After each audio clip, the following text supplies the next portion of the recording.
સમાચારો મળી રહ્યા છે અમદાવાદમાં સિઝલરના ચટકા મોંઘા પડ્યાના, જેમાં વેલે પાર્કિંગમાં આપેલી કારમાંથી 3.5 લાખ રૂપિયાની ચોરી થઈ છે।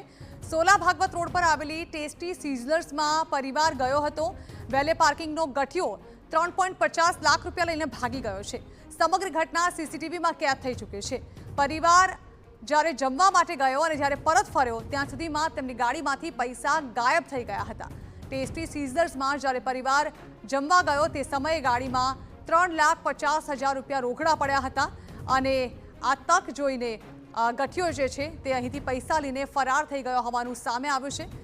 જોઈ શકાય છે સીસીટીવી પણ સામે આવી ચૂક્યા છે ઘટનાના, જેમાં એક વ્યક્તિ કારની આસપાસ પહોંચે છે, ત્યારબાદ તે કારમાં અંદર જાય છે અને ત્યાંથી પૈસા લઈ અને રોડ પરથી નીકળી જાય છે।